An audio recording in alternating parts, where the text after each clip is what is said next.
Worship chorus led by Prince Bird, their teacher. We'll also have the presentation of colors by their ROTC. So as a reminder, if everyone would please rise in honor of our nation's flag.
Oh, say, can you see by the dawn's early light what so proudly we hailed at the twilight's last gleaming, whose bright stripes and bright stars through the perilous fight o'er the ramparts we watched were so gallantly streaming, and the rocket's red glare, the bombs bursting in air, gave proof through the night that our flag was still there.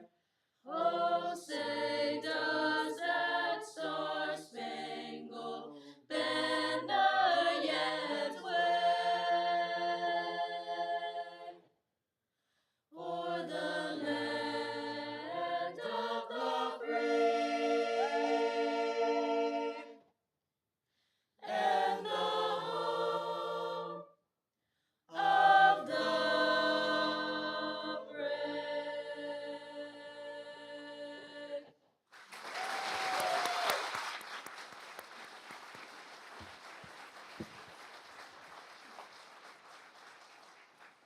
If you'll join me in the Pledge of Allegiance. I pledge allegiance to the flag of the United States of America and to the republic for which it stands, one nation, under God, indivisible, with liberty and justice for all.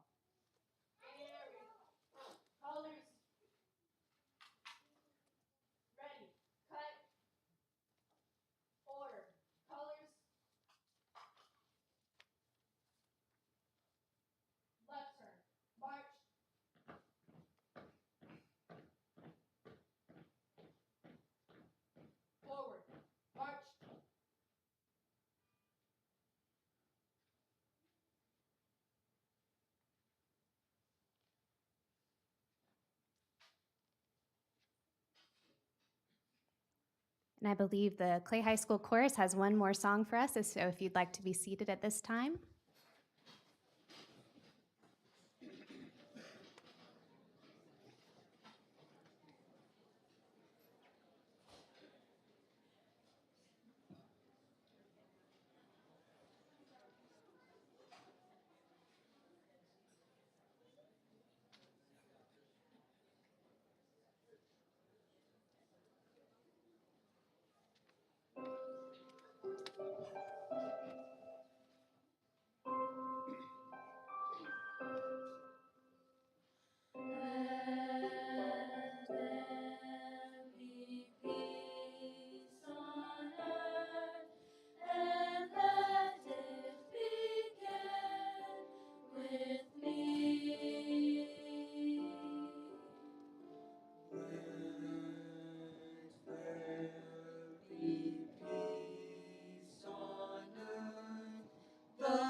Thank you all so much. That was beautiful.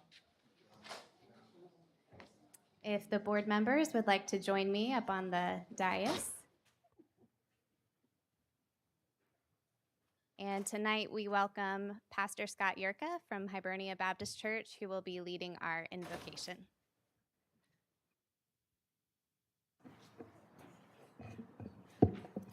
Hey, would you kindly join me in prayer?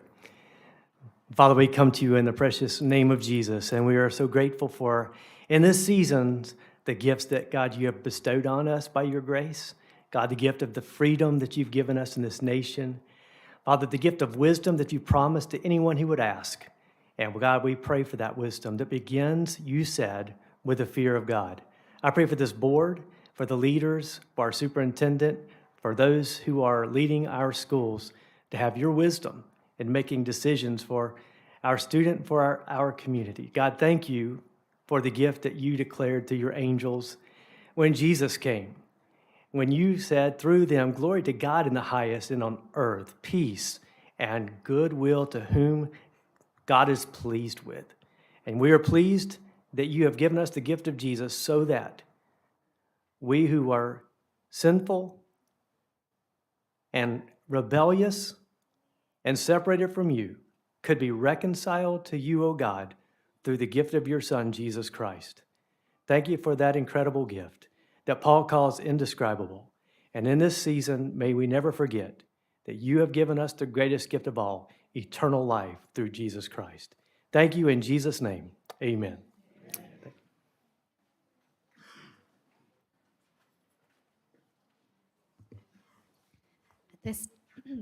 At this time, I will call to order the school board meeting of December 8th, 2022.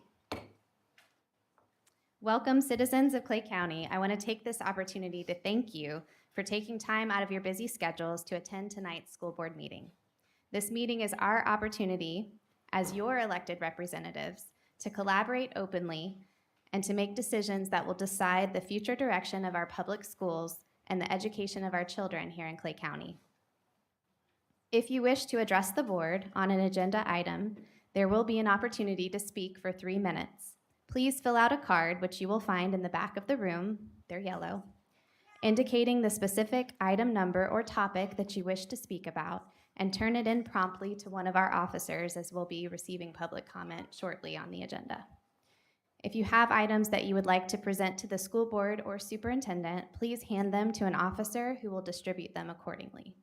No additional cards will be accepted once the board moves to the public comment section under presentations from the audience. Your participation is always welcomed and appreciated. All right, tonight we have quite the agenda of recognitions and awards here. So at this time, I will turn it over to the superintendent. So let's bring forward Laura Fogarty, Director of Climate and Culture, to recognize the winners of the Len Matisse Foundation Anti-Bullying Contest.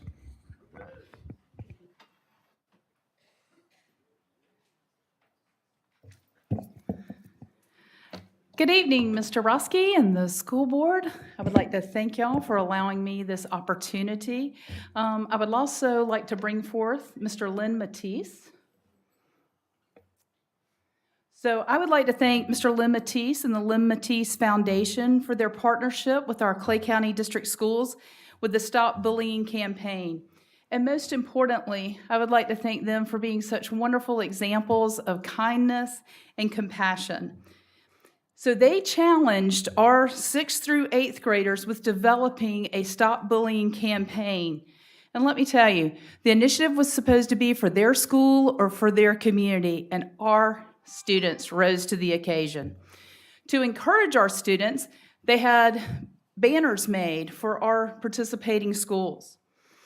So our students, let me tell you what they did. They made public service announcements, they did short films, they did essays, they did short stories, and they did initiatives surrounded through the idea of kindness.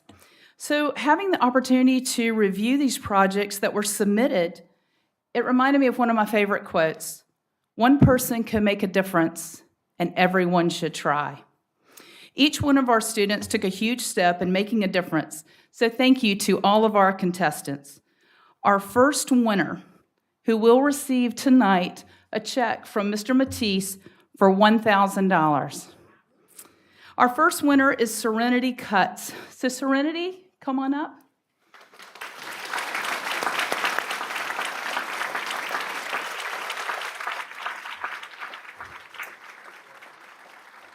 Serenity is a 7th grader from Oakleaf Junior High, home of the Yellow Jackets. Serenity used paper hands with positive affirmations on them and gave them out at school, the bike rack, hallways, and crosswalks. Her project, Hive 5, was an example of how one person can make others feel recognized and special. We were extremely moved with the inspiration of how the Hive 5 initiative began. And this is what Serenity wrote. I wondered if a high five in the hallway would ever be meant for me. So I knew other kids must have had the same feelings, and this sparked the beginning of the Hive 5.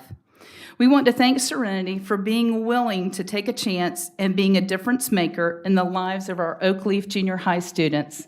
Thank you, Serenity.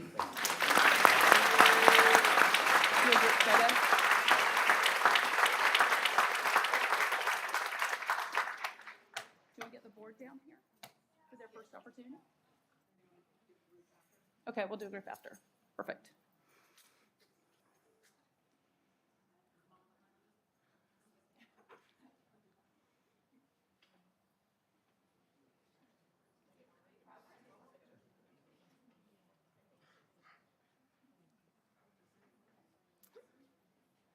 So our next winner, who will also receive a $1,000 check, is Mills Weinstein.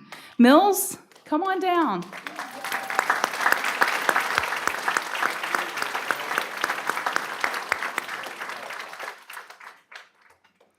So Mills' overview of his project started with a quote about the importance of his initiative. According to Merriam-Webster Dictionary, bullying is abuse and mistreat of someone vulnerable by someone stronger, more powerful, etc. What more vulnerable a person is there than one without a home? Exactly. And this means that some of the most bullied people are those who are homeless. So Mills created goodie bags for our vulnerable population. So in this, some of the items included water, Nutri-Grain bars, food, and most impressively, an extensive list of resources within our county so that these folks would have the opportunity to know where to go. So we want to thank Mills for being the person who recognized a need and made a difference. You took the action to make a difference. So thank you very much.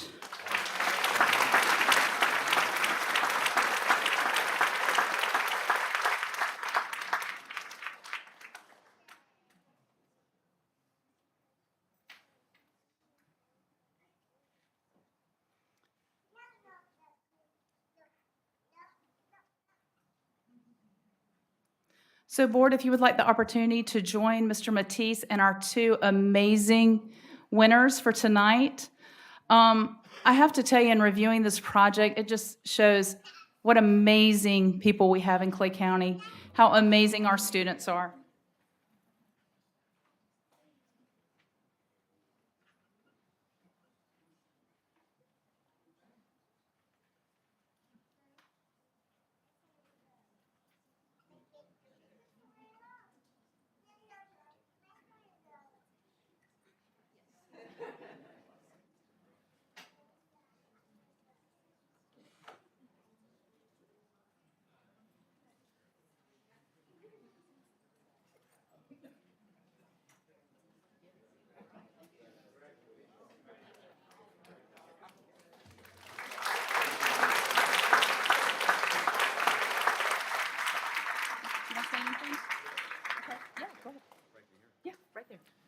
Thank you to the superintendent and the office. Laura and Bonnie and Terry that we worked with specifically on this were incredibly helpful and kind, and to allow us to come to Clay County District Schools and present our Stop the Bullying campaign. We're presented on kindness, compassion, and inclusion, in everything that we do, and this Stop the Bullying campaign has just started. So if you allow us in the spring, we'd like to do it a little bit bigger and a little bit better, and we want to get really everybody and all the kids involved. And we feel like at the Len Matisse Foundation that if there can be no bullying in an hour or a half a day or a day at school or a week, a month, the community and lives are going to be a lot better. So we have great sponsors behind us that we can actually help fund this campaign, and one is here tonight. It's incredibly connecting how people out on the golf course are actually helping contribute, support the kids. So the Senior Amateur Tour in Jacksonville has a 50-50 raffle that they contribute funds to help campaign this. So there are people all over North Florida hitting the golf ball around, helping kids out here, making a difference in the community, and we are just humbled and grateful to be able to have this campaign. So thank you, everybody, and we'll keep it going.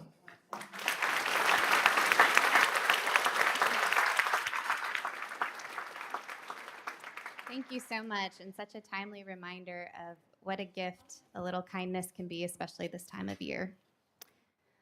All right, next we have the 2022 Founders Week Art Contest winners. Mary Owen, K-12 Social Studies Specialist, will be presenting this item.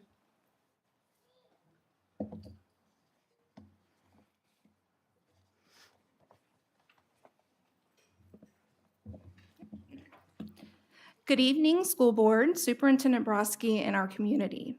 I'm honored to be here tonight to recognize 6 students for their remarkable artistic achievements.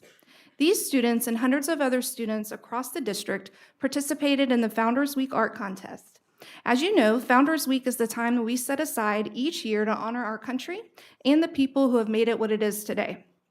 This year, our theme was U.S. Presidents, Legacy of Our Leaders. This contest provided K-5 students with the opportunity to reflect on what they would do if they were President of the United States. After viewing their submissions, I'm sure you'd agree they've all got our vote. I'm excited to take the opportunity to honor and recognize these fantastic artists. As we recognize our winners, you'll be able to see their submissions on the screen.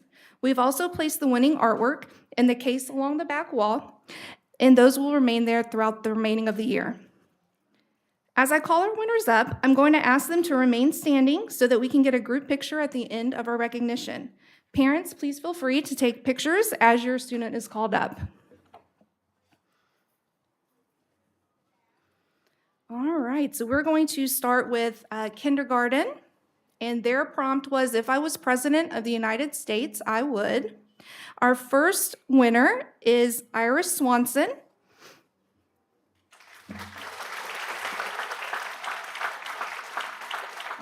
And we'll be able to see Iris's artwork on the screen. All right.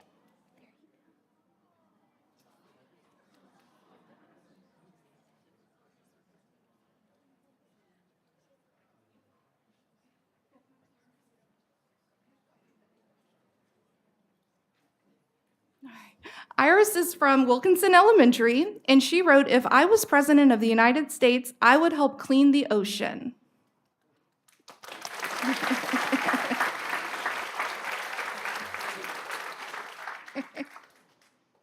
All right. Our second winner is from first grade, Caroline Inman at Fleming Island Elementary.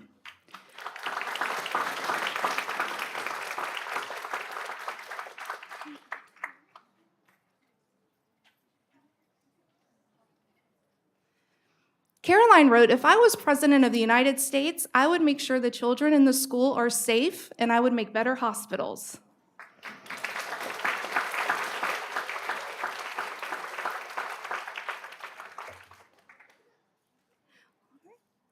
Our next winner is from second grade at Coppergate Elementary, Alexander Patrick.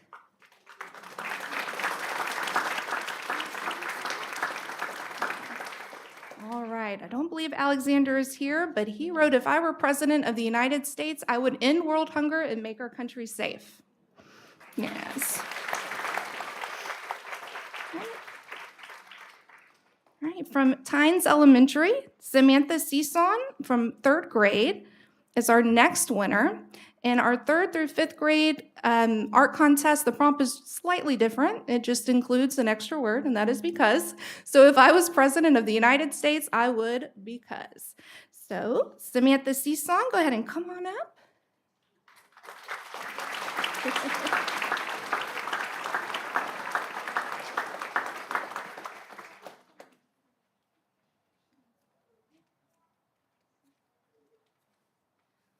Samantha wrote, if I was president of the United States, I would focus on work, people, health, and peace because I want our nation to be a better place.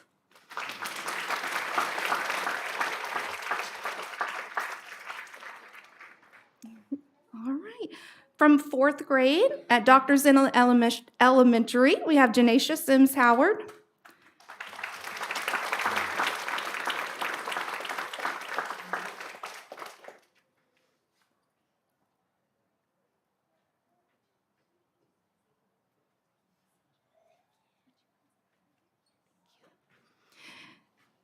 Janacia wrote, if I was president of the United States, I would like to help the world by caring and teaching people to help each other. Keep the earth and people healthy and clean because I want to protect all the animals and give them a cleaner place on earth.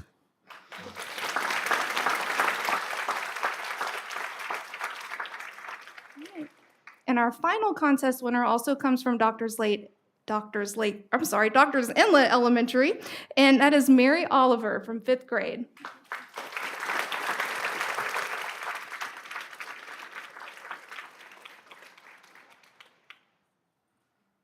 Mary wrote, if I was president of the United States, I would make laws to reduce the carbon footprint because we need to protect the ozone layer.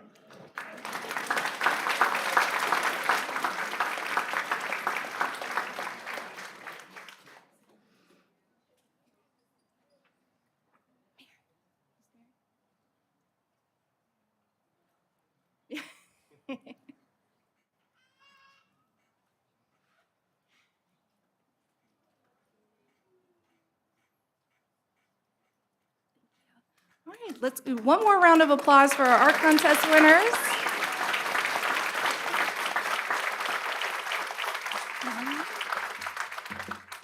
Thank you. All right. Congratulations to all of our winners. Little patriots we're raising here in Clay County.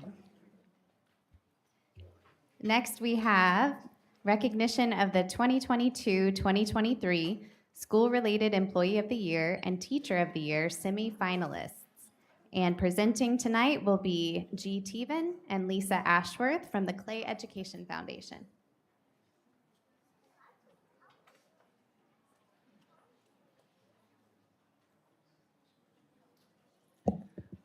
Just a little bit of correction. It's Heather today. Lisa couldn't make it, so unfortunately.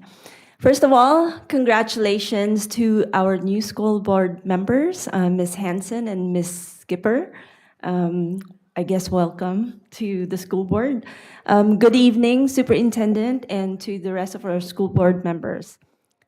I am G. Teven, Chairwoman of Clay Education Foundation, and with me is Heather Obermiller, who is our Vice President for Clay Education Foundation. At Clay Education Foundation, our mission is to work directly with educators and administration to improve public education in Clay County by ensuring that teachers and students have the resources they need to reach their full potential. If you need to know more, please visit our website, clayeducationfoundation.org, and follow us on Facebook if you don't already.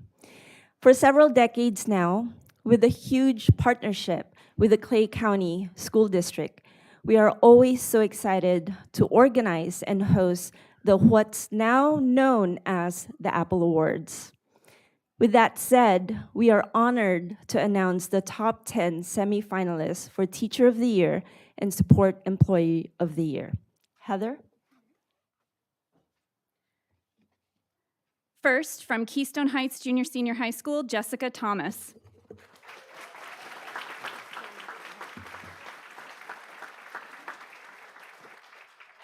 From Oakleaf High School, Jenna Coates.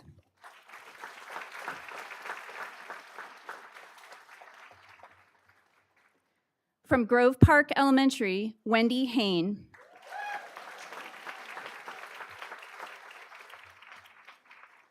From Middleburg High School, Manuel Gonzalez.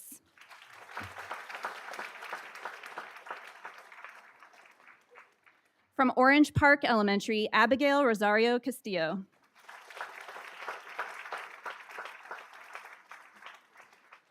From Doctors Inlet Elementary, Gina Van Ginkel.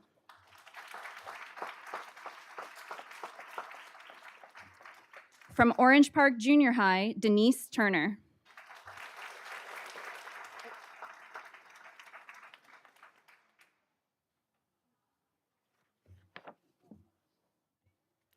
From Ridgeview High, Michelle De La Cruz Colon.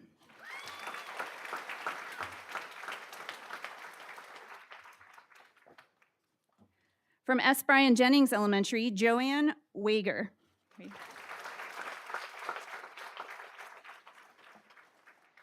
And lastly, from W. Cherry Elementary, Michelle Solomon.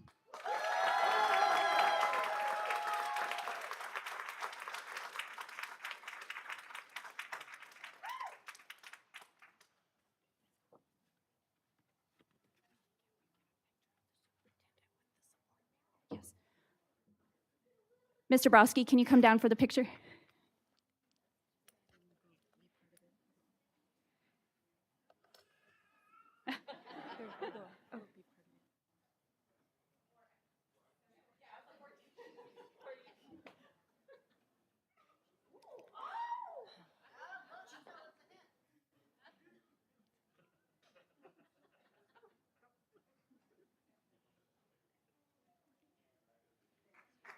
Congratulations to the top 10 semifinalists for School-Related Employee of the Year. All right, drum roll again. Now, for Teacher of the Year semifinalist, from Shadow Lawn Elementary, Stacy Murphy.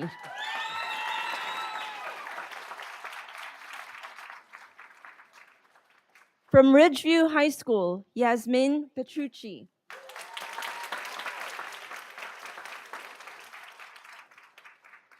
From Ridgeview Elementary, Kristen McCarr.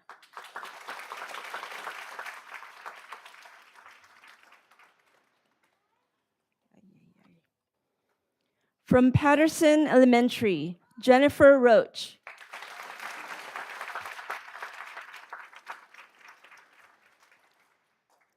From Oakleaf High, Joel Miller.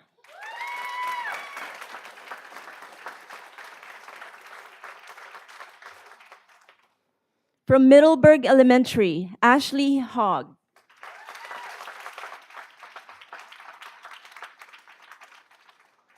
From Clay High, Christine Wirt.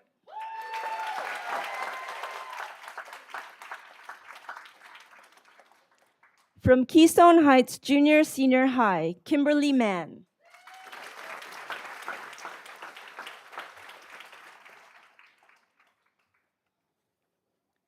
From Lake Asbury Elementary, Heather Miller.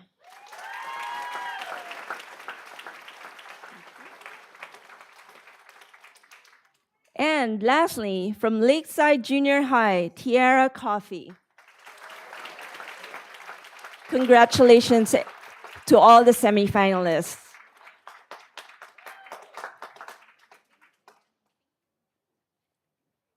All right. I'll join this one.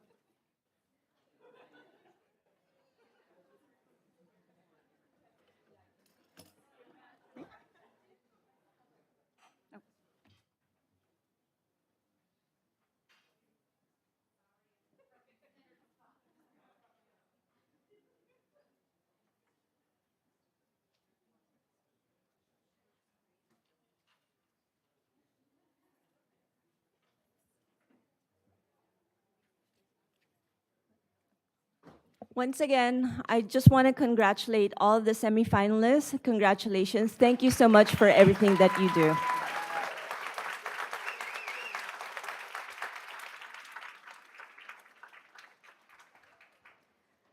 I just want to reiterate how blessed we are here in Clay County to have the best of the best.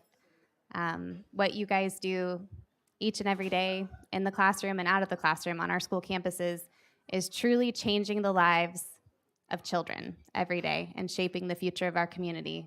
And we know the power and the impact that you have and the passion that you show and the commitment that you've shown to your students, to your school community, is to be recognized and applauded, and we appreciate you tonight especially.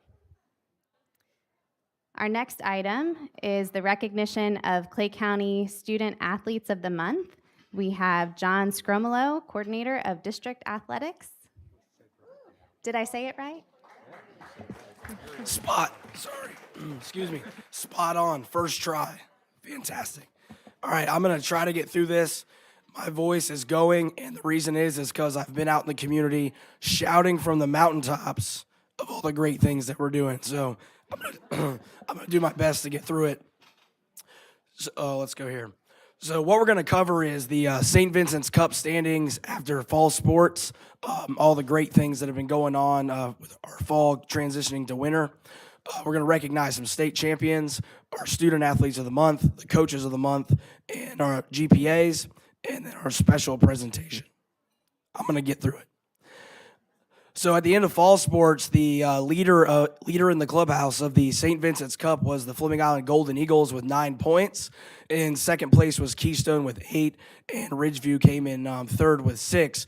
St. Vincent's is the biggest partner that we have in athletics in the district.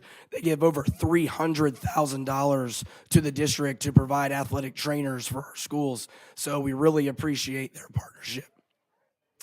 Also, we just found out Keystone Heights won their second academic state championship with a team GPA of 3.313. So congratulations to Keystone.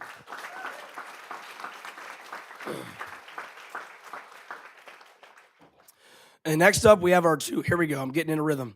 Next up, we have our two state champions. So the first one is a swimmer here at Fleming Island High School. And every time I present a state championship, it's so important to understand how monumental that is. There's people that participate in the NFL and the MLB, but they never won a high school state championship. And this young lady is a back-to-back state champion. And unfortunately, tonight she cannot be here. She's at the Junior Nationals for swimming, but her athletic director, Travis Cunningham, will accept her certificate, and her coach, Mr. Bright. The 50 freestyle back-to-back champion, Marin McDade.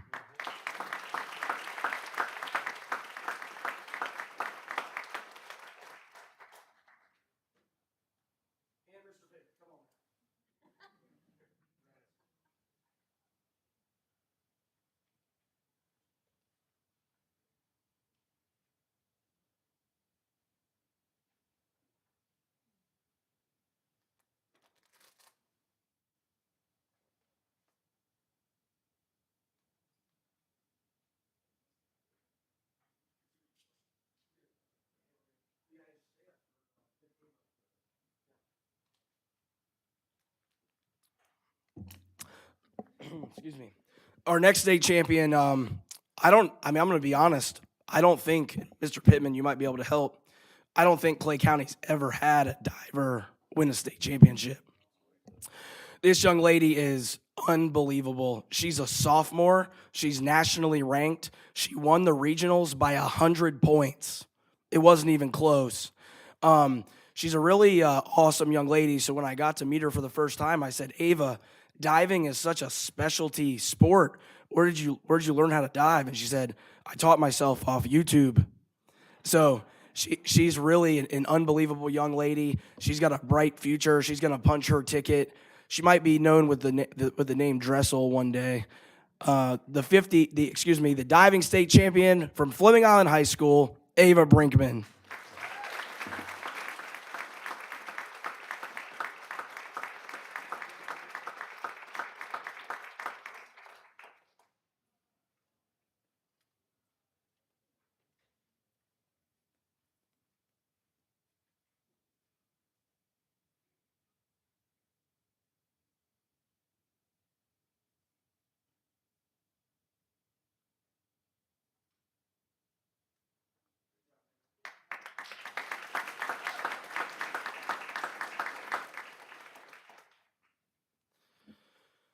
So next up, we'd like to recognize our Clay County Student Athletes of the Month. This is a program that's sponsored by the Northeast Florida Builders Association, and they've been our partner ever since we've started this.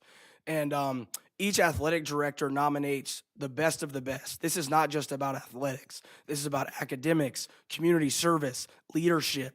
These are the best kids we have in the district, and you can see what they get. They get a jacket from BSN, tickets to Iceman games. They get to be here with us tonight. It's a really cool program. Our first winner is a senior at Oakleaf High School. He plays 3 sports, has a 4.63 grade point average. He's an ace, National Spanish and Science Honor Societies. He's fully dual enrolled. He's on the Athletic Leadership Council, senior board, and he helps with the culture night at Oakleaf High School. Very well-spoken, articulate young man, and I'm super excited to see what he does when he leaves Clay County. Our first winner is Jordan Mitchell.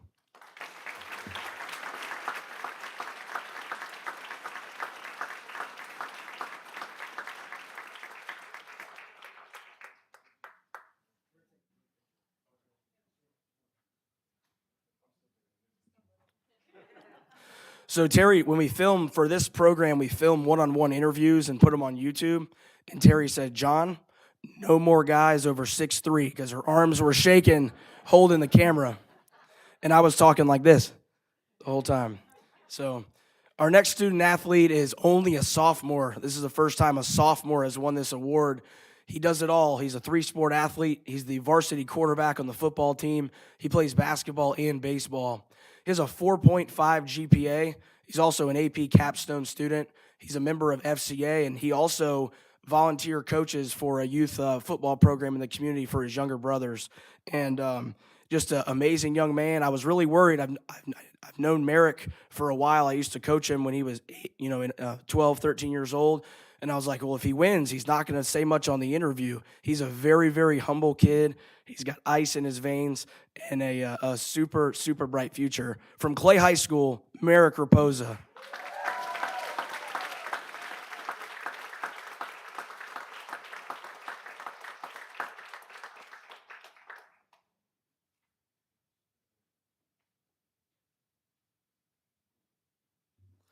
Our final student athlete of the month is from Keystone, and another outstanding young lady. She's a 2-sport athlete, plays basketball and softball. She just recently signed to play Division I softball at Florida Atlantic University. She has a 4.311 GPA. Also extremely humble. We were walking around going to our next filming location, and she goes, "Yeah, I got to come back this weekend for the Keystone Christmas Parade." I said, "Why?" She goes, "Oh, I'm the homecoming queen." I'm like, you didn't tell us that. That's an important nugget there, right? She's been in all-county, like the all-county award show, 4 times. She was, as an 8th grader, she was all-county in softball, 9th, 10th, and 11th grade in basketball, and just a bunch of other awards. 147 community service hours. From Keystone, Kylie Chanel.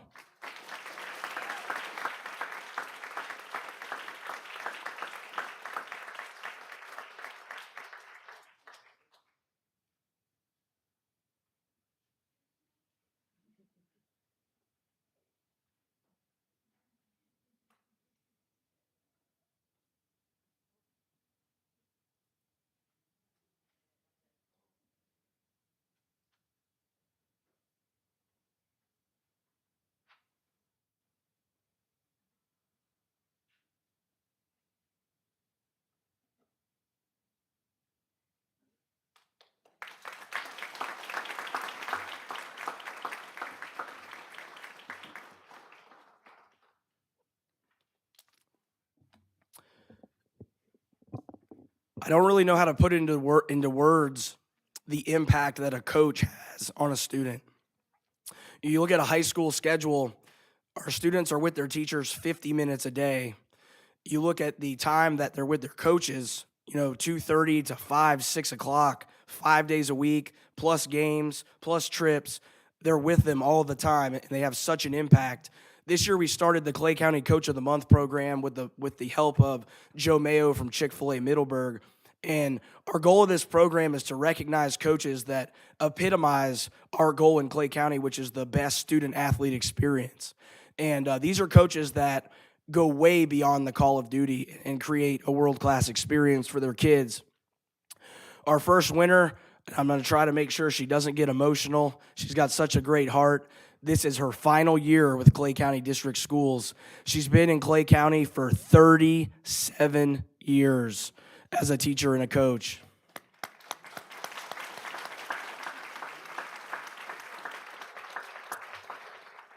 This year, her team, as only fate would have it, won a district title in her final year.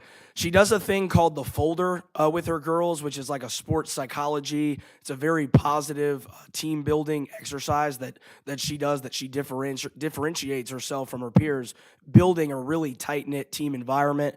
That was fantastic. She takes her team on a summer trip. They call it the Choo Choo Trip. And if there's a community service opportunity, Middleburg Volleyball is probably there. They were just at the Special Olympics last week, and she truly epitomizes student-athlete experience. Our first ever Clay County Coach of the Month, Carrie Pruitt.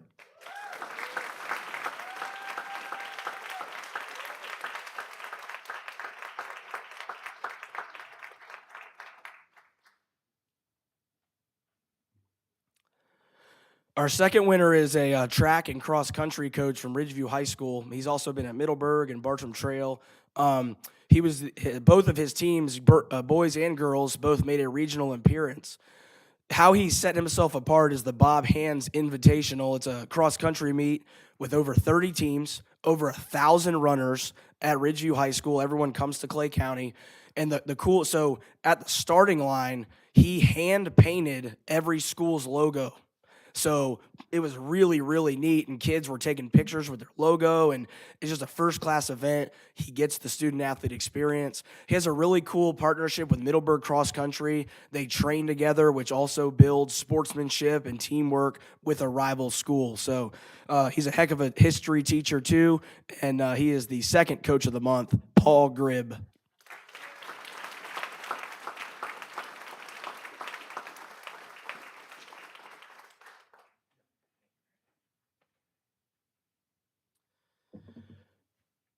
And our final Coach of the Month tonight is from Keystone Junior Senior High School. She's the head, girls basketball, a typo there. She's the head girls basketball coach. Her team's off to a great start. They're 6-2 this year. Talk about the impact that athletics has on a community. In Keystone, they have a program called the Keystone Youth Basketball Academy. It's a very, very low-cost program. Over 150 kids participate. It allows kids the avenue to learn the game, to learn the fundamentals, to learn how to dribble, teamwork, respect, sportsmanship. It also gives our student athletes at Keystone the opportunity to volunteer. It gives them the opportunity to learn how to coach and instruct. It's a very well-rounded, synergistic program. She also takes her teams to summer tournaments, and she hosts JV tournaments, which sometimes the JV gets forgot about, but she has some tournaments there. She's actually a teacher at Keystone Elementary, but she coaches at the high school, and she's also a Keystone High School graduate and 2-time state champion. The Coach of the Month, Jessica Carter.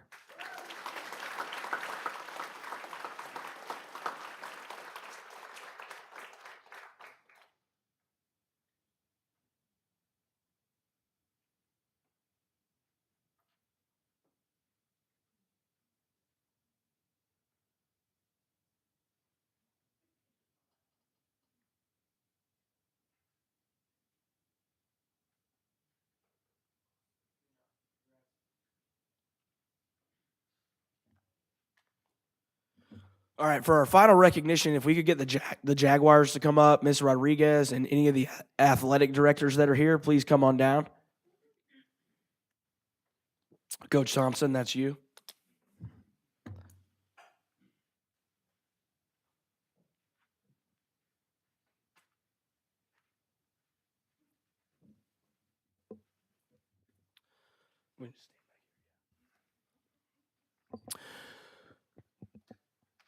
One of our core values in athletics is teaching kids that life is not all about take, but it's also about give.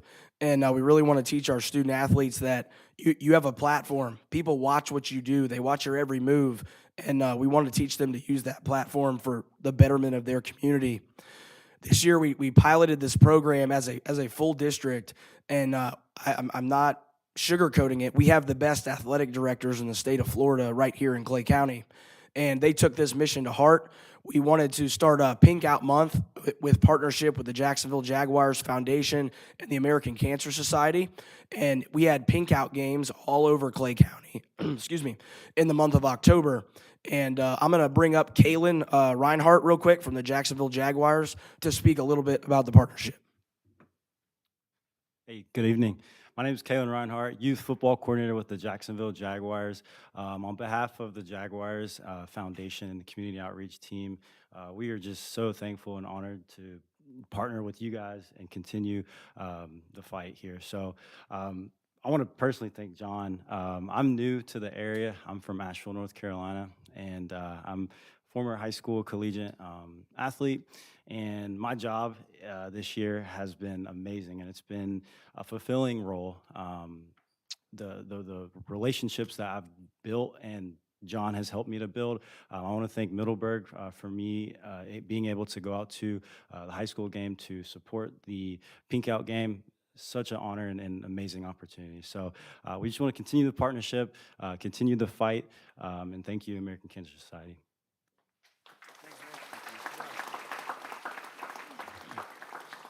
Next up, I'd like to bring to the podium Jacqueline Rodriguez, who is the head honcho with the American Cancer Society. Good evening. On behalf of the American Cancer Society, we are so very thankful that Clay County Athletics and the Jacksonville Jaguars were open to doing a Pink Out partnership during the month of October to help the society raise funds for breast cancer research and programs like Reach to Recovery and Road to Recovery, as well as services like free lodging for cancer patients while they are a long way from home during treatments.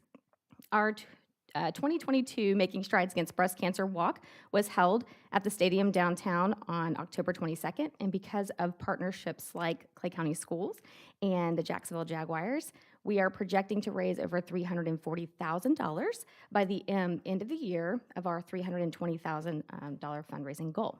So we are excited about growing our partnership in 2023 and look forward to seeing everyone at the Pink Out Games.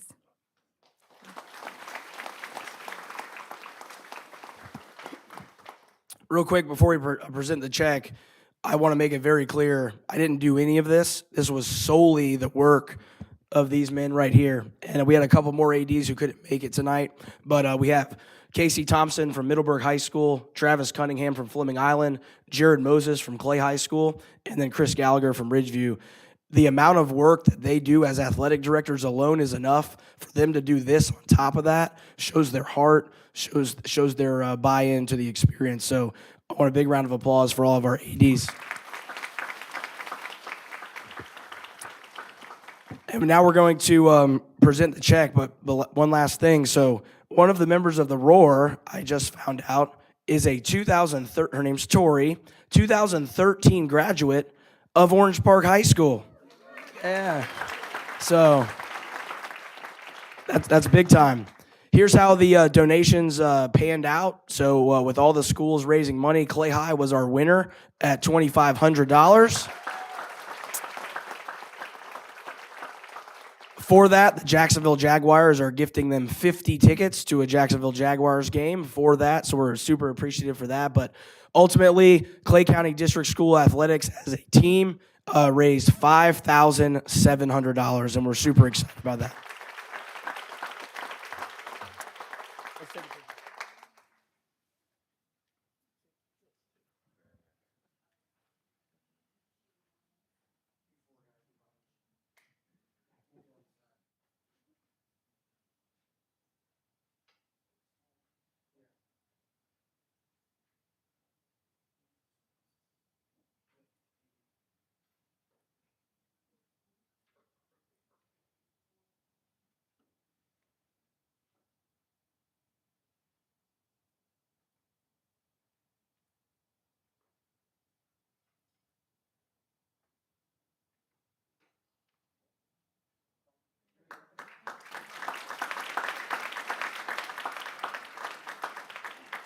If you want, I got this big check from a really big bank. Thank you so much. John, I'm looking at the breakdown of those numbers, And I see Clay High topped the list. And I know that they recognize a beloved teacher, Claire McCool, whenever they have that pink out game. And I'm sure that that reflects the legacy that she left at Clay High School. That's right.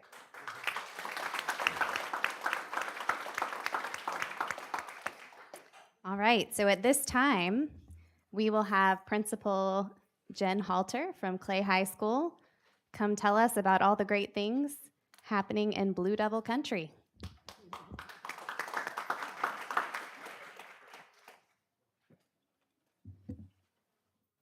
Hello.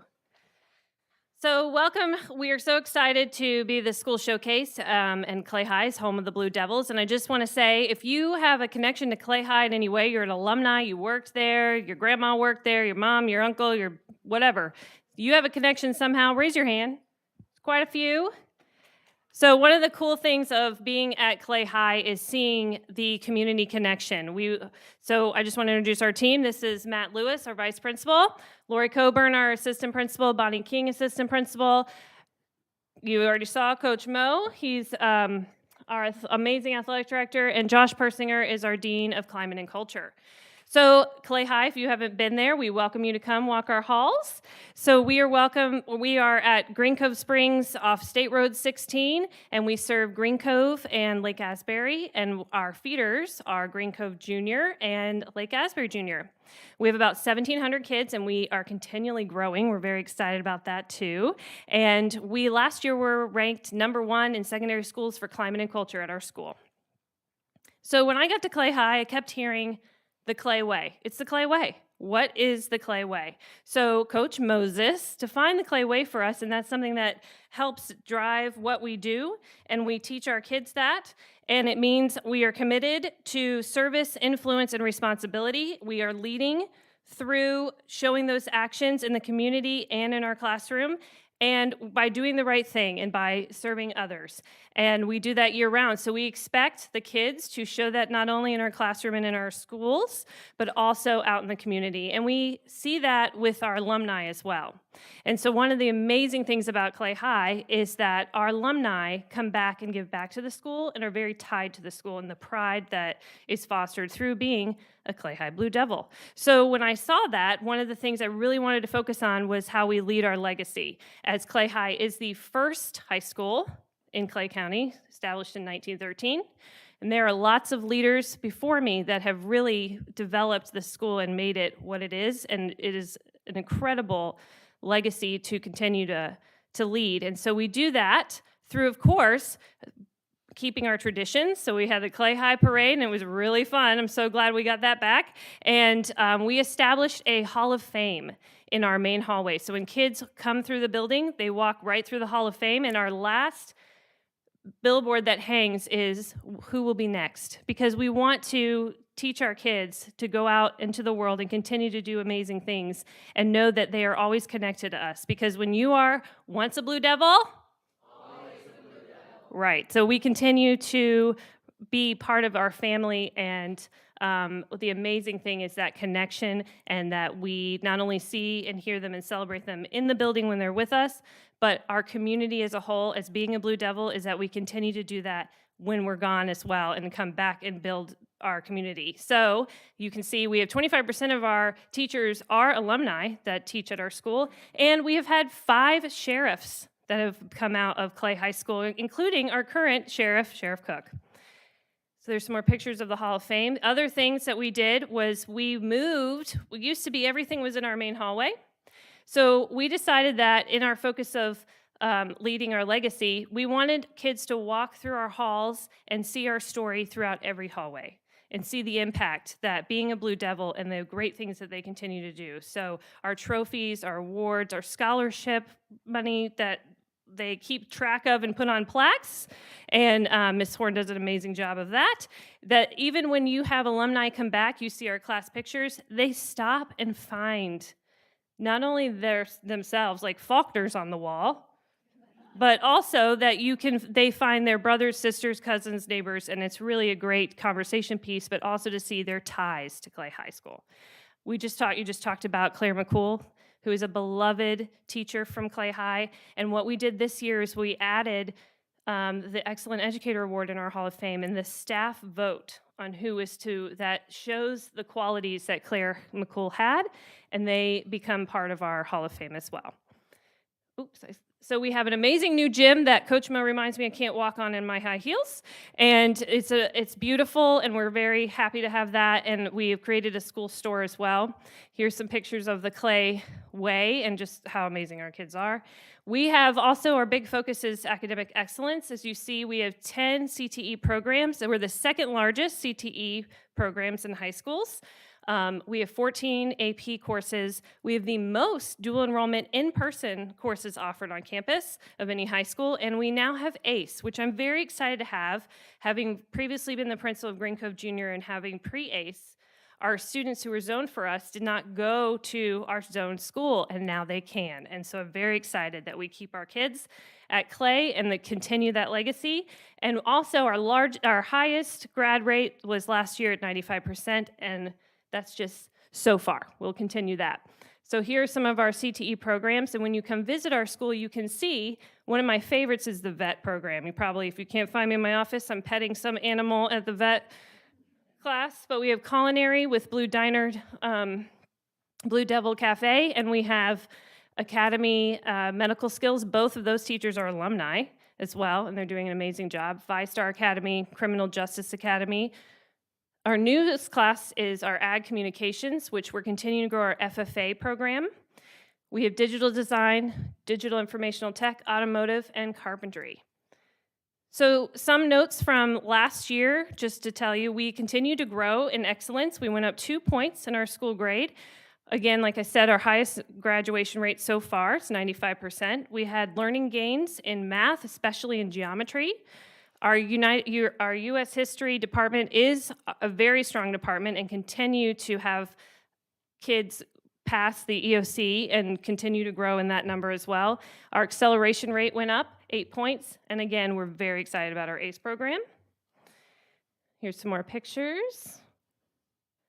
One thing with the Points of Pride, we talked a lot about some of those on there, but we also created a new teacher coach on campus as well. As you know, we're continuing to grow at Clay High, and we have some new teachers there. And so Miss Ashley Adams, who is in the back somewhere, she is our new teacher coach on site also. So not only do we do a great job at the district level in supporting our new coaches, but Miss Adams is also a point for our teachers on campus as well. We also have the NJROTC, which has done a great job of growing our numbers there, as we have our highest numbers that we've had in probably 5 or 6 years of kids participating in NJROTC, and they're going on to participate in national competitions. 3 of the kids today are going tomorrow for an, I'm going to say it wrong, orienteering shooting competition. Other points of pride, we have FFA, which the membership has doubled. We're very excited, and they also participate in national competitions. This is great because it is a county initiative, but it was really awesome to see, and Miss Walsh, one of our teachers, and Miss Coburn helped bring this to Clay High School, partnering with Miss McDonald. It's called Link Crew, and really what it does is what we believe in the most is that kids feel connected and seen and heard.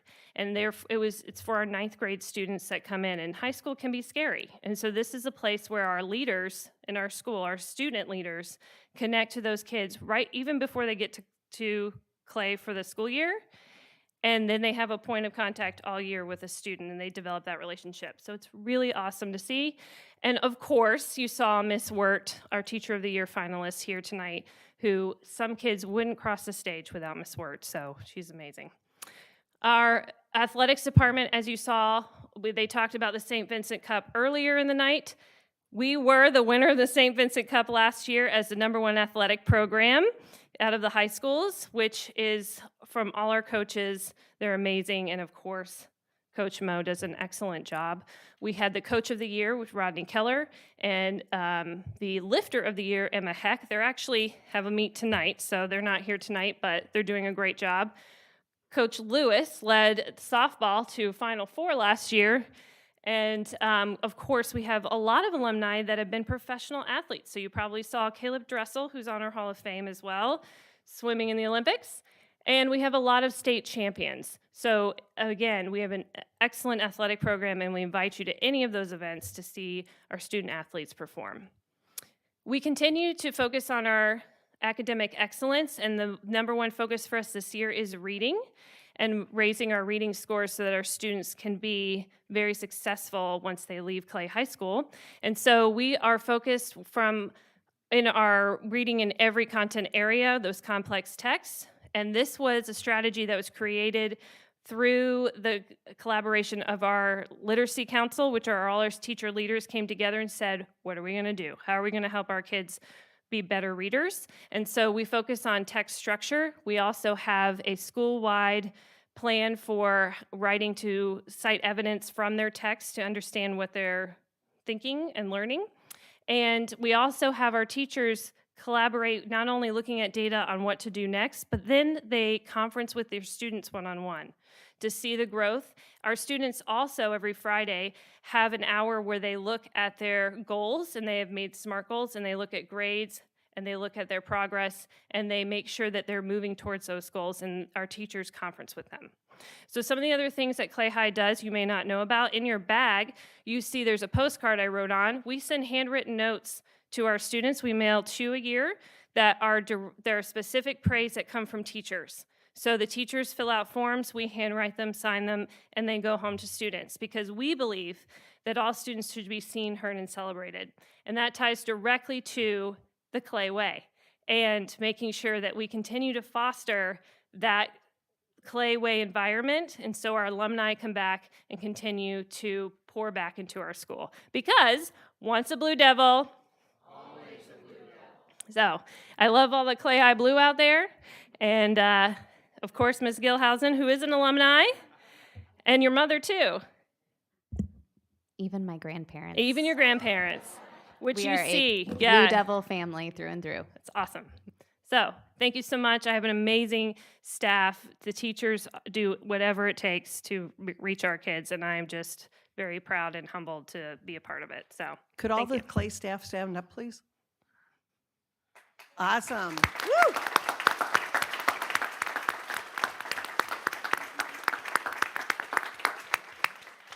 Thanks. Mr. Persinger, we have a 20th reunion to plan. We need to get on that. That's like this year. I think you can. You're there more than I am.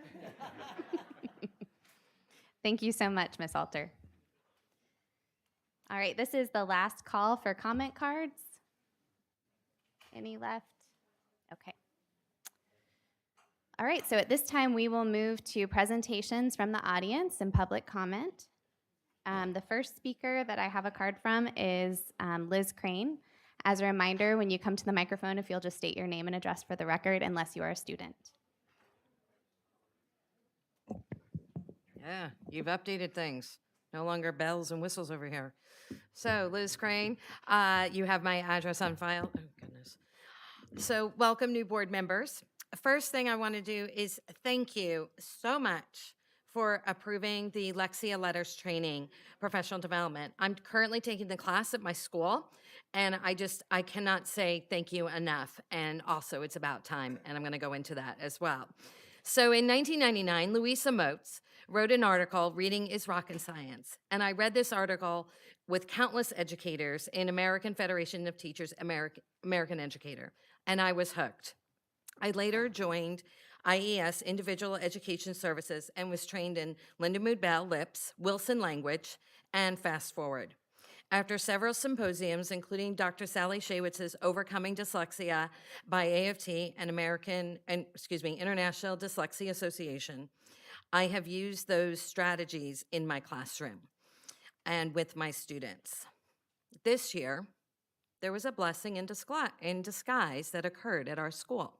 Our school is currently a raised school. We became a raised school, I think, by like one kid.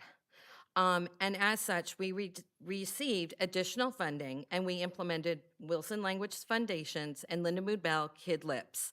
We were also able to host the letters training. The program is highlighted, the program's highlighted without being stated in the letters training is Foundations and Kid Lips, because obviously I recognize it. So right now, we are learning about the importance of phonemic awareness. Mary, you can't do this activity, and Ms. Hanson, neither can you. So for phonemic awareness, so example, my students are able to say smell, smell, say smell without s. Not as easy as you think. Here's another one. Why is it that we spell wick with a digraph, k, but not with walk?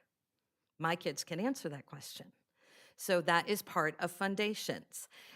Teaching English as a language helps them learn to read. We also tap out words. Mary, you've seen me do this. Cat, at, cat. So needless to say, after 20 years, I am thrilled that this is here. This training is vital in teaching reading. Teaching reading truly is rocket science. Also, I was the CCA president back in 2008, 2011, and the CCA and the district have the same goal, just like Ms. Gilshausen said, to be the best of the best, to do what is best for our students. Our CCA has professional development locally, statewide, and nationwide. The CCA advocates for teachers and public education on a daily basis. The CCA works hard to prevent bad legislation for public schools to become statute. Our fight is your fight to stop those unfunded mandates, to increase revenue for our schools, to retain our good educators. Oh, sorry, I went over. And to have the best schools in the country. Thank you. Thank you, Ms. Crane. Next, we have Julie Miller.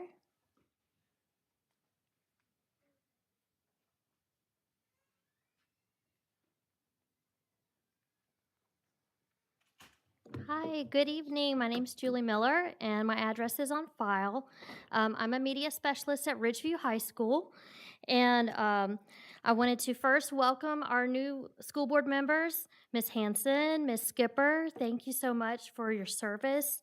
I was inspired by something that we did at my church early in the pandemic, where we would share positive news stories during our services, and we called it Tell Me Something Good. And so here we are. I just wanted to bring to you some of the great things that are happening in our wonderful school libraries.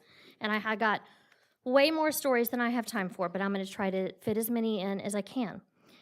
First, from Swimming Pen Creek Elementary, Cheryl Larson, the principal, was bragging about the library's activities.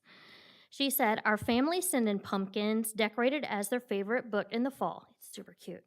"Our older students plan reading activities with our younger students, and our Battle of the Books team won the district competition last year with the guidance of Kathy Dryden, our media specialist, who also took on our school-wide vocabulary challenge. And our students benefit from the rich literacy experiences offered by our library." At Clay High School, media specialist Janine Livingstone recently updated her makerspace. One of the things from wonderful Clay High. So she said that recently the visual technology class and some ESE students collaborated to create transparent bookmarks. And the fun project allowed the visual technology students to work on project organization, including the learning of new technology like the Cricut. I'm sure some of you might know how to use those. And the ESE students used decision-making and collaboration skills. So that was kind of a cool collaboration. At Argyle Elementary, one of our new media specialists, Kathy Howard-Williams, in the house. She was recognized by Scholastic for having a $13,000 record-breaking book fair. The book fair was, of course, an opportunity for the students of all ages to build their home libraries and further their love of reading. It was highly supported by the parents at the parent night for the book fair. It was standing room only. At my high school, we had over 400 freshmen running around the library, not at the same time, solving clues and trying to free Harriet the Owl as they did my digital escape room for freshman library orientation. They also are participating in our monthly reading challenge where we read books based on a monthly theme. This month's theme is nostalgia. And we have a book club that averages 35 students a month. This fall, I provided professional development at regional and state library conferences and attended a national library conference in Minneapolis. And then Kristen Davis, who's the media specialist at Charles E. Bennett, received a $10,000 grant from Nephlin to purchase Class VR headsets. So they're exploring animal habitats, ancient Egypt, Christmas around the world, and more, all in virtual reality. Thank you so much. Thank you, Ms. Miller. Next, we have Bruce Friedman.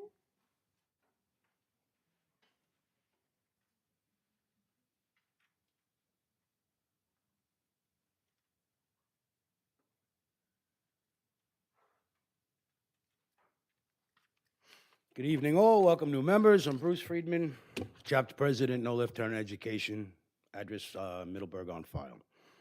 I have submitted evidence to this board on multiple prior occasions. Here's a lot more. That there is substantial quantity of inappropriate material available to our children in our district school libraries. It's been well over a year since some of you were first advised of the extent of the problem, a problem that some of you, through action or inaction, created or allowed to occur. Thankfully, you've recently started removing some of these materials. Supposedly, only about 50 titles are now gone, and this community remains unsure how thoroughly this has been done. I'm going to suggest and remind you that, in my opinion, our school libraries became unsafe due to our district's relationship with the American Library Association and the National Education Association and the Florida School Board Association. The ALA, NEA, and FSBA are known to me to either be criminally negligent or complicit or at best ineffective at protecting the innocence of our children. Again, in my opinion, they have failed our children.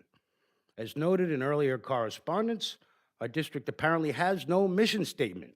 Your future mission statement should include your detailed guiding principles to better protect the innocence of this community's children and to support parental rights, a detailed and rapid library cleanup process, your promise to revise and eliminate district policies as needed to free our capable teachers from burdensome micromanagement. Let teachers teach. Your intent to overhaul or eliminate the CSE, CRT, Common Core, DEI, PBIS, and other controversial or biased curriculum and procedures so that the teachers and children may thrive again. You should promptly provide clarification and definitions and guidelines based on community standards for any subjects found to potentially cause more harm to America's children than any benefits they are imagined to provide. You should also promise that every district policy will be revisited and revised as needed to restore full parental control over anything impacting each student's education, health, and data. The data collection will be further minimized, and you'll promise that no data will ever be sold or given to any third parties. All data collection beyond the bare minimum needed for effective administration will be collected on an opt-in basis only. Surveys should cease entirely. Lastly, I propose, one more item I thought of while I was sitting there. Create an open workshop where parents' concerns are addressed, not me speaking and not getting an answer. Lastly, I propose you also publicly disassociate our district from the ALA, NEA, and FSBA. Doing so will do much to restore our faith in all of you. Thank you. Thank you, Mr. Friedman. All right, that concludes public comment. At this time, we'll be taking up our consent agenda. We have no items withdrawn, no items pulled to discussion. So at this time, I'll entertain a motion. I move approval.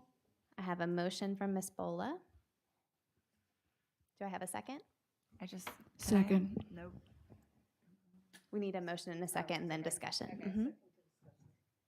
Did you second it, Ms. Hanson? Yes, I did. Okay, so I have a motion from Ms. Bola and a second from Ms. Hanson. Is there any discussion? Yes. Ms. Skipper? Okay, I just want to go on record for C13, just to express that moving forward, according to our district, the alternative would be a potential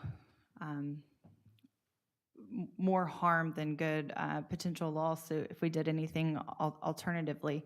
But I just want to express that for the record that I don't fully agree with this for the simple fact that when we approve, or when we are asking to provide room in an overcrowded area, and we already have a infrastructure issue and an overcrowding issue, and our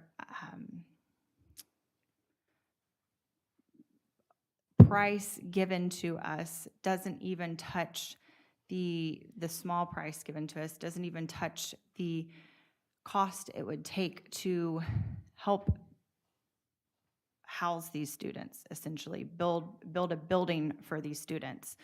To me, it's not okay. It creates a safety issue. It creates security issue. But that being said, I also want to be very clear that it's not that I don't support growth and development. It's that I don't support it when we are already overcrowded with our infrastructure and the price tag that is so low when asked to house these students. Any further discussion? All in favor signify by saying aye. Aye. Aye. Any opposed? Say no. Motion carries 5-0. Give everybody a chance to vote.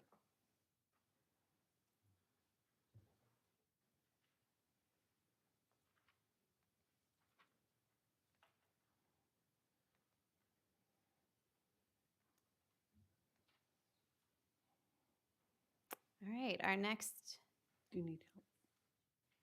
are we good? Okay. Our next item is the CCEA update. Ms. Kidwell?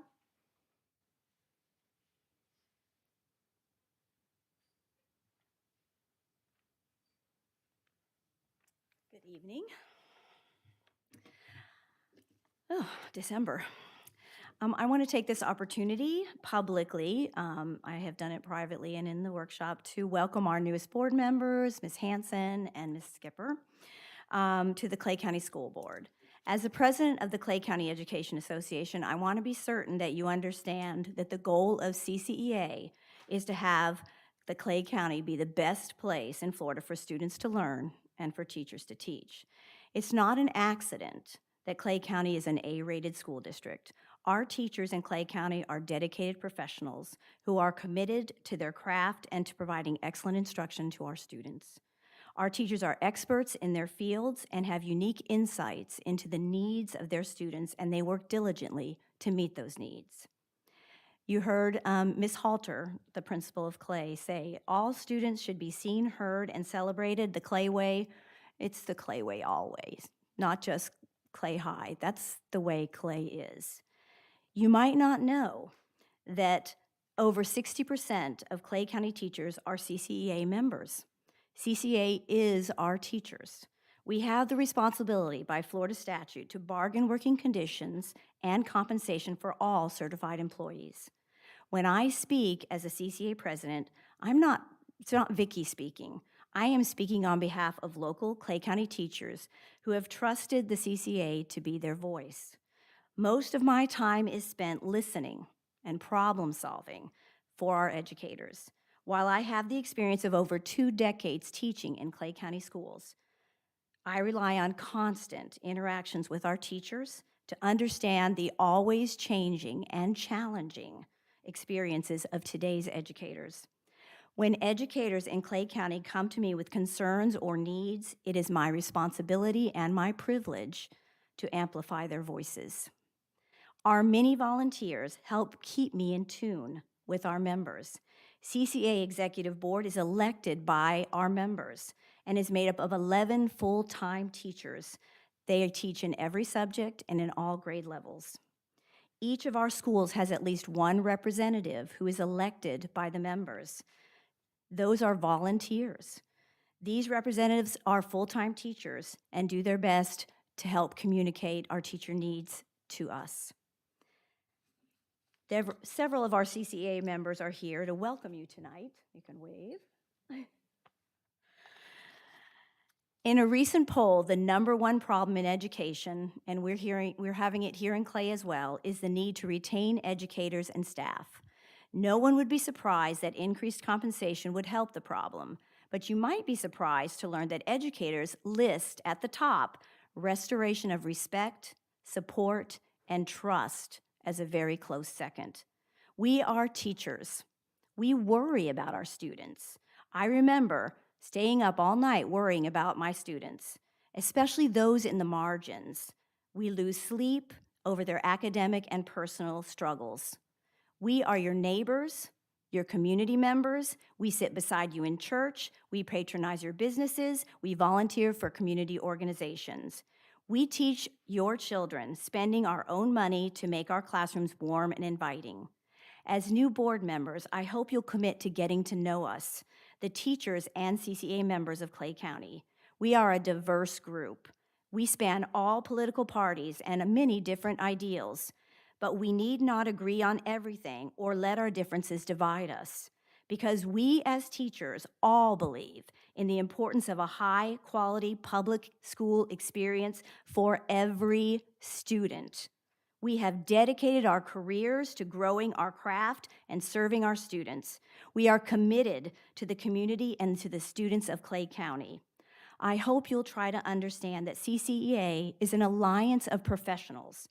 We are dedicated to building teacher voices and blending us together to be stronger advocates for students and our profession. I hope you'll come to trust the professionalism, skill, and judgment of our teachers and welcome our input and collaboration. My Christmas wish for education is that the new year will bring a stronger, happier, fully staffed Clay County School District for the benefit of our students, teachers, and community. This is something that can only happen if all of us are working together to improve the teaching and learning environments in these challenging times. Welcome.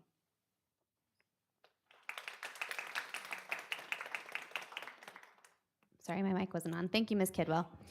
Next, we have our CESPA update. I don't think I saw Lonnie here tonight. Okay, is there anybody that plans to speak for CESPA? Okay. All right, then we will move on to the next agenda item. Mr. Superintendent, your update, please. Thank you. You know, I was reminded by a board member who said, you know, Clay County is a great school system. And I said, you know, you're darn right. It's a great school system. And they said, you not only have to do the work, you have to tell people about the work that you've done, because people don't know it because they don't hear it. And you know, it's really difficult for me. I grew up in a family of 10, and I was taught to sit down, be quiet until you're told to pipe up. And in a family of 10, that's how you act. And so, you know, just in all honesty, you know, just sitting here today, watching the board meeting today, and I told board members this for our first workshop, a board meeting is a celebration of the month of work. And so you saw today the celebration of not only our athletics, our teachers of the year, our school-related employee of the year, our students, and what makes Clay County a great school system. Not good, a great school system. And so I couldn't be more proud. In the area of books, if I can just address that for a minute, let me just say this. I don't think there's a district out there that's been more transparent over the concerns raised by individuals, whether it's groups of stakeholders that district leaders have met with, or individuals that have concerns. The amount of contact, both through email, phone calls, and meetings, I think would go up against any district in the state of Florida, and I'm proud of that, because public school is for everyone. It's not for one particular group or one group of people. And so I'm proud to say that we've been open and transparent on the issue. We institute a challenge process for anybody that believes that a book should not be in schools. Our media specialists worked hard to weed and deselect books that did not meet the cut or the standard, created a system by which parents are the ultimate determiner of whether their child checks a book out of school or not. If a parent doesn't want their child to check any book out of school, they have the right and the option to do so. okay? And so the parent is in total control of that. The review committee for challenges that were submitted is a committee made up of parents, library media specialists, as well as administrators that give recommendations on the books. So when you're looking at an open, transparent process, there isn't one. Now, unfortunately, the actual reading of books takes a little bit of time. So you can imagine the committee getting a book that's 400 pages and they're reading that. So it's going to take some time to go through that process.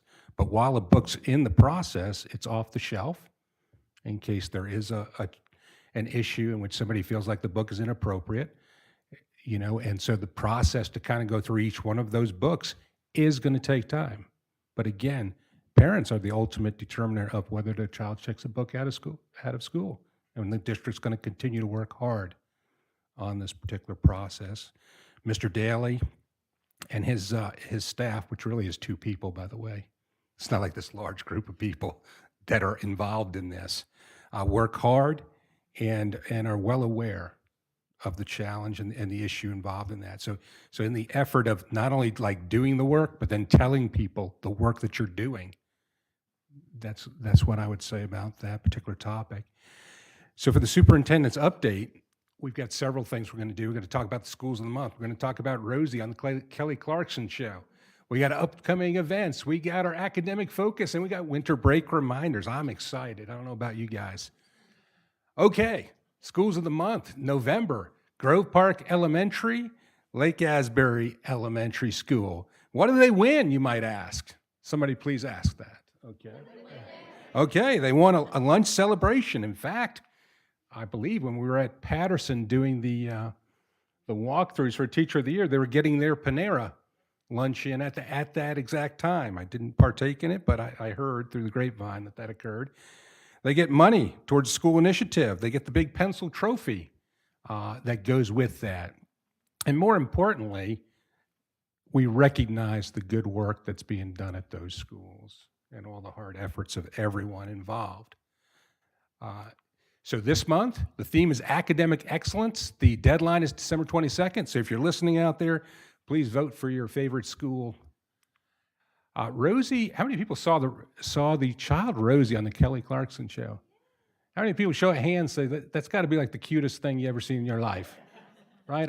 I watched that and in it, kind of in amazement. I was kind of like, because I'm not a get choked up kind of guy when I watch stuff, but I sat there and I thought to myself, look at the difference that's made in one person's life, and that is the mission of Clay County Schools. And that kind of unfolded for me as I watched this. Of course, I was next to my super wife, Sue. It's a big shout out to Sue, who's in the ESE department, but I couldn't be more proud. The teacher, by the way, big shout out to Gina Woods, is the teacher that actually instructed Rosie on how to read Braille and the difference that made in that child's life. And part of the allure of this story is not only just how cute Rosie is, but then I thought, gosh, couldn't it always be like this, right? Right? The true mission of what we do in Clay County Schools. By the way, Rosie's mom is the parent advocate for all ESE parents in the district and represents parents within our district through the challenges of ESE services. So, one of the things that most people don't realize, Clay County Schools has quite a diverse group of students. There's no cookie cutter approach, and the range of students ranges tremendously, and providing a high quality education for all students, regardless of their disability, and the expectation of learning for all students is what we strive to do. So for me as superintendent, when I watched that, Sue got a tissue for me. And I was like, okay, this is what we do. This is what it's about. Okay. But I'd also like to thank the Education Foundation, who sponsors the Imagination Library and the work that they do there. It's a great program. When a child learns to read, it opens a whole new world for them. I also want to take a little bit to give a big shout out to our ESE department. You know, ESE is a very challenging department because you're trying to meet the needs of all students. But when you look at the right and you look at all of the disabilities that a person might have, it varies so greatly. Clay County Schools provides a high-quality education for all students, whether they're gifted students or whether or not they have a medical challenge or an intellectual disability. All means all in Clay County. And I'm proud of our ESE department and the work that they've done. 11,000 students. That's a lot, okay? Out of our 40,000 students are in our ESE programs. It's very challenging too, because I realize that as a parent, it's very challenging if your child does have a disability and you're trying to maneuver through that, you're trying to figure it out, and at the same time, is anything more personal than your own child? I don't think so. I can just tell you, I've got two, and I would fight and advocate for those two, you know, pretty ferociously, to say the least. And so I get it as a parent. One big success that they've had this year is the ESE Parent Advisory Council, where parents in the community and those people that are trying to navigate the complex laws that go with ESE services are invited to go there, and they've done a great job. You might say, well, how do you know they're doing a good job, right? Because I'm about proof at the end of the day. How about this? Clay County's graduation rate for ESE students is roughly 9% higher than the state average.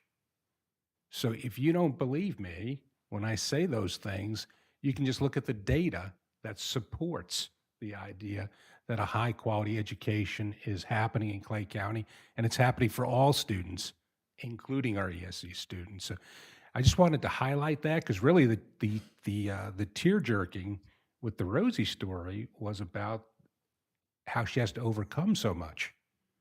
And the people that are behind the scenes working hard, people like her teacher, Gina Woods, who goes to other schools, but at Rideout Elementary School, and the good job that they do there. So just wanted to give that shout out to our folks in ESE that are in the trenches. This is also happens to be Gifted Education Week, by the way, in case you missed what week it was. Academic focus, you know, you've heard me talk about this before, but what we do, we're looking really for four things when we're looking at students in the classroom. We're looking for students to be engaged, not just filling out worksheets now, okay? It's engagement, which is different. It's not compliance. Demonstrate their understanding. You can't put your ladder against the wall and then figure out climb to the top and then figure out the ladder's on the wrong wall. At some point, you have to assess whether the student's getting it or not. And if they're not, you got to change direction, right? That seems like common sense. That's one of the four pillars of our vision. Academic ownership. Sometimes, and I was a history teacher, by the way, and I also taught American government. And the challenge is sometimes, you know, you become the sage on the stage, like the fountain of knowledge. But you forget sometimes that's really what the students do that matters. And that's what we call academic ownership. The student has to own it, not the teacher. The teacher has to release, and the student has to own it, and the student has to do the work. And the fourth part that you see there is that gold part. The gold part is having rigorous tasks and content level assignments. I learned a long time ago, you only get what you ask for. If you don't ask for much, guess what you get? Not much. If you ask for a lot, and then you can scaffold, you can raise a student's level up to grade level or beyond. All of that is surrounded by good instruction, high expectation, and all means all. You might ask, well, how do I know that that's happening in Clay County schools? Why? Because we're in classrooms. That 9,850 number that you see in the top left, That's the number of recorded classroom walkthroughs that we have. So we're on track for 20,000 in a year. That means we're in 20,000 classrooms over the year looking at these things. So I'm proud of the efforts of Clay County Schools. I'm proud of the leaders that we have. I see some of them in the back, back of the room. I'm proud of our school administrators.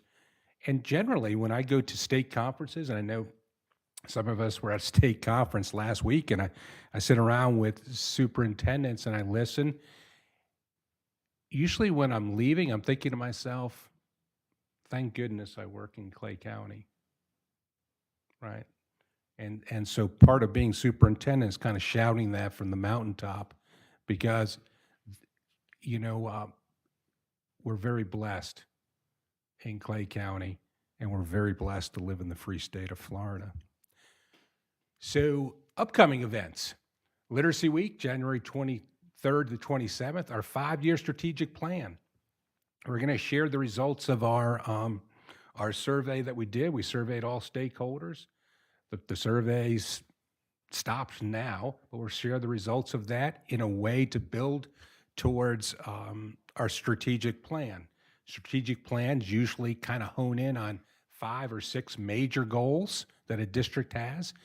And yes, in listening to the speaker before, hiring and retaining high-quality employees will be one of those strategic goals, right? As well as others. And so more information to come. Don't forget, we're heading towards district accreditation in 2024, but that's a process that takes a good amount of time as we're heading there. In addition to that, just a couple reminders, in case you didn't forget, I know there's not a parent out there or a student that doesn't realize that on the 21st, that we go into our winter break. Students and teachers are off from Thursday the 22nd through January 3rd. Teacher planning day is the 4th. Students return back on the 5th, and district offices are closed from the 26th to the 2nd. So with that in mind, I just want to say happy holidays to everybody. I hope everybody truly reflects on how blessed we are. And I welcome the new board members. I guess I can publicly say I hired Ms. Hanson as a teacher, Orange Park Junior High. And apparently I was the principal of one Aaron Skipper at Middleburg High, and was AP. But he didn't know me. Well, that's because you were a good kid. You're a good kid. You weren't in my office. I That's what wanted to that- point that out. I just wanted to say Okay, that. thank you. And then Ms. Gilhausen at Clay High. So, and truly, it takes a team of people, and it takes a team working all in the same direction to have a great school system. So I look forward to working with everyone. Thank you so much, Mr. Brosky. With the board's consent, I'm going to change the order a little bit here. We have our next agenda item on the discussion agenda is the attorney-client session, which will be a closed session according to law. So before we take that up, let me just acknowledge we do not have any human resources special actions tonight. So those 2 items we will skip over. I'll go on to our school board attorney remarks, our school board member comments, and then we will take up item D1. Thank you. Okay. Mr. Bickner, was there anything you wanted to add? What I'm passing out to you tonight is my resignation letter. Pursuant to the terms of my contract, my resignation can be tendered by me or you can be brought about by you after the 22nd of December. That's after the first year, the end of the first year of my second contract. This is effective December the 23rd, which is the day after the end of my first year of the second contract. Based on the terms of my contract, it will be effective on April the 14th, because I'm required to give you 16 weeks' notice, just as you're required to give me 16 weeks' notice. And so as of April the 14th, I will no longer be employed as your attorney. I've said in the letter that I wish all of you well, and I am ready and willing to do whatever you need to help make this transition a smooth and easy transition. There are a lot of attorneys out right now.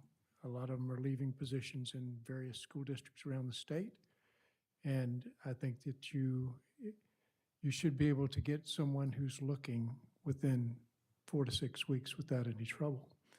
But if you need any assistance from me, I'm always happy to help. In the meantime, I look forward to not changing anything other than doing the absolute best job that I know how to do. So, thank you. Thank you, Mr. Bickner. So, Ms. Gilhouse, if I can interrupt for a minute. So, one of the challenges, because I was in HR prior to this, and hiring an attorney does take a little bit of time, and I would like to bring to the board's attention and would like to have Human Resources post the position both in the Florida Bar Journal, as well as Florida Association of School Administrators of Florida School Board Association, as well as FEN, which is the Florida Educational Negotiators, so that we could start to cull a list of people that might be interested in the position. So then, once that, if the board is so agreed, if the board would provide direction to do that so that we could move forward with the process, we can go ahead and start that part of the process immediately. Okay. You just need consensus from us.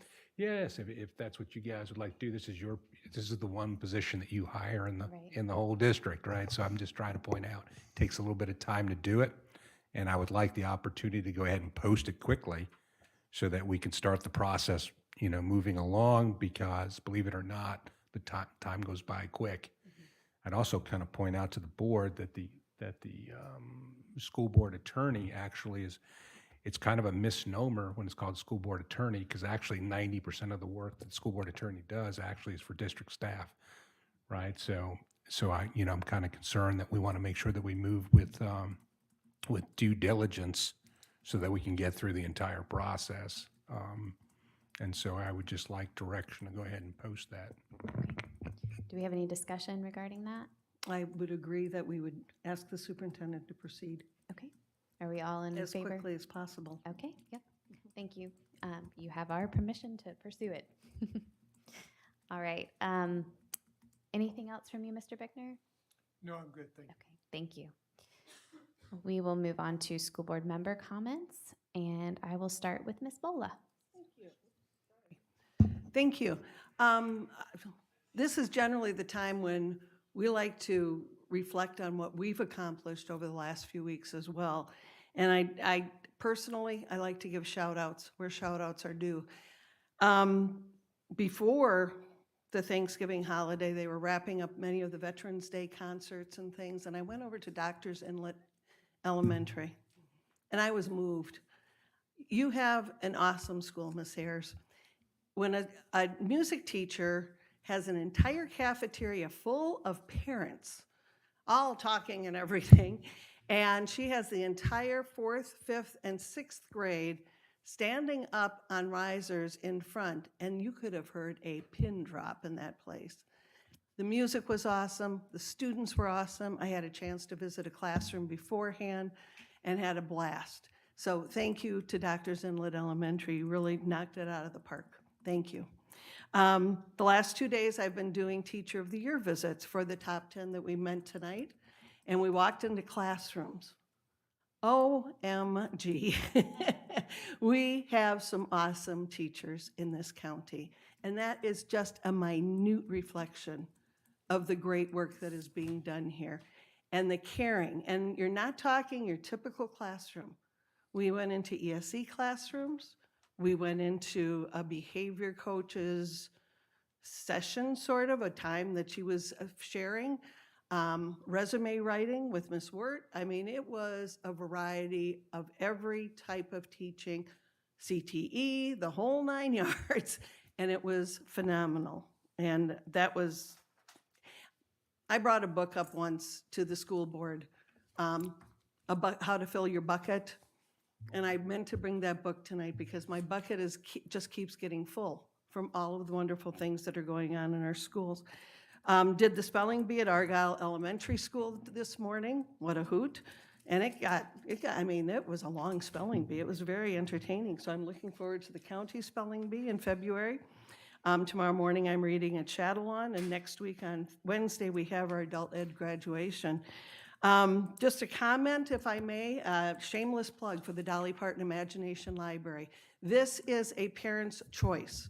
This is not something that we as the school board or the Education Foundation, and I work closely with the Education Foundation, the Delta Kappa Gamma Education Professional Sorority, Professional Educators Sorority, I guess I would say it that way, have been funding this, as I've said in the past. And the parents have the choice to sign on for a child from birth to age 5, for their child to receive a free book a month. We're talking 60 books before the child even reaches the age of 5. And they have the opportunity within the book, it tells them what to look for, perhaps certain things that they can point out. I literally bought one of the books for my grandsons. Even though they're both over the age of 5, it's a great book for them to learn to read with or practice reading with. Currently, we're in the 2 zip codes, 32043 and 32073, and we wish we could cover the entire county because it is something that we need for early education. We need this for our youngest learners so that they can be prepared for pre-K and kindergarten. Last but not least, last week I did attend the Florida School Board Association meeting. It's an incredibly professional organization, one which I will always be a part of because the opportunity for learning never stops. And if it ever stops with you, I hope that you can find that opportunity again. This is an opportunity for us as educators to continue our education, to talk with our colleagues across the state. Because of the Sunshine Law, we cannot always have those conversations that we'd like to have. But when many of our colleagues across the state are dealing with the same issues with which we're dealing, it gives us the opportunity to talk, to share, to guide each other as well. So that was an awesome opportunity for me, and I thank the board for allowing us to attend. Thank you. Thank you, Ms. Bola. Ms. Skipper? Well, I just want to say that since we've gotten sworn in, we've kind of hit the ground running, literally.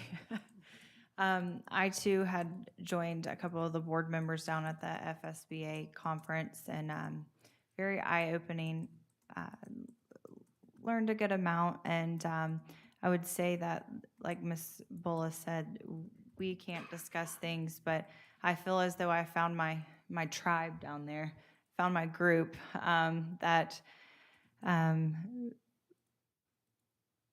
we can learn from and grow with and move in the right direction with, I feel like. I also want to say a big thank you to Mr. Pittman for allowing me to do a visit on Tuesday. He introduced me to several of his staff members and educated me on all the things that are happening here at Fleming Island High School. So that was a very nice visit and very educational. And I just want to say that I am very excited for what's to come. There is a lot that's coming our way. It's very busy, as you can see, even just with this agenda. But I want to let the people of Clay County, the parents, the teachers, I am here for all of you with the main focus of our children. And I encourage us as board members to set policy with that in mind and be proactive in securing the safety and the rights for our parents with keeping our children fully in mind. That being said, I'm super excited for what's to come and this board. We've got a good team up here, I believe, so let's get to work. Thank you, Ms. Skipper. Ms. Clark? I don't know what happened. They didn't get the memo. I know we match. It's Christmas red time. It's Blue Devil, Blue Night. Okay, all right. I just wanted to say it's, it's a busy time of year. December is always very hectic. Graduation this week, graduation next week. Many things to read and get caught up with, but it was a nice honor this year to be asked to help judge the support staff. And I tell you, that's one of the, whether it's teachers or support staff, it's tough.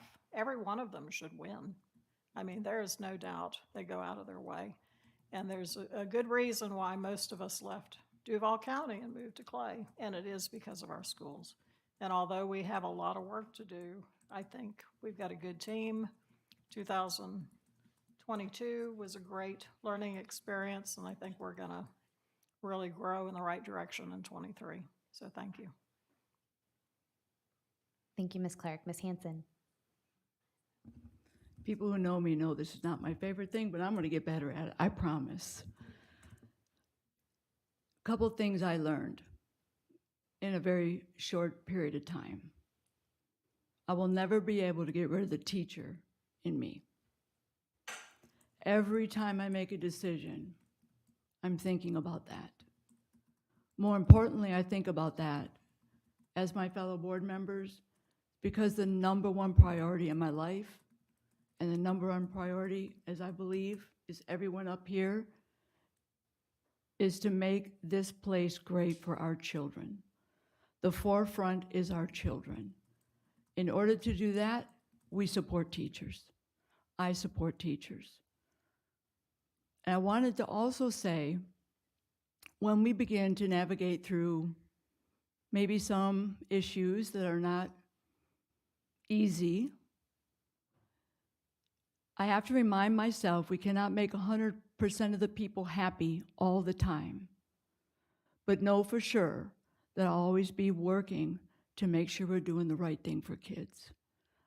I am blessed to be sitting here, and I thank you all.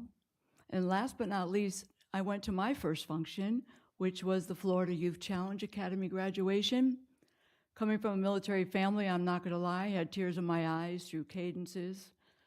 But these are the people doing the work of rescuing children. They're rescuing children and saving our future. And I'm very proud of them. And those teachers are amazing. Thank you. Goodness, I don't know what to add. I think one of the common threads I saw through the night tonight was a real focus on literacy, whether it was some of the items on our agenda, some of the highlights from Clay High, and how they're working for improvement in literacy at their school. And I know I attended a professional development this week on literacy and had the privilege of listening to the teacher who taught my first grader how to read.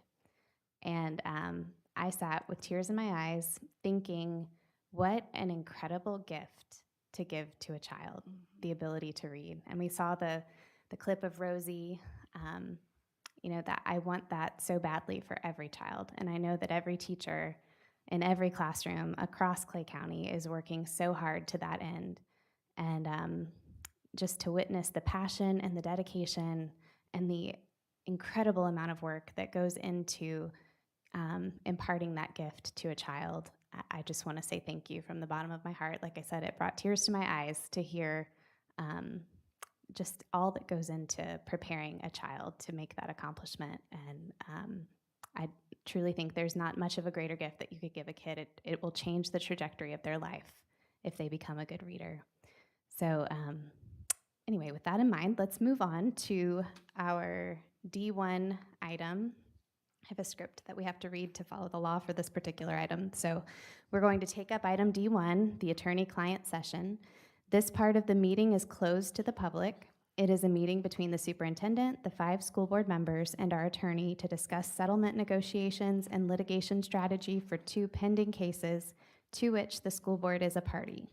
The meeting will be attended by the superintendent, the 5 school board members, the school board attorney, and a court reporter who will take down all of the discussion.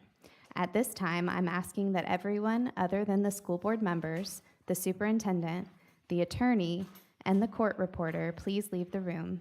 I'm asking staff to turn off all microphones and other sound equipment, turn off all audio or video recording, discontinue televising or broadcasting the meeting, There should be no electronic monitoring of this meeting. When this session is completed, I will reopen the meeting to the public.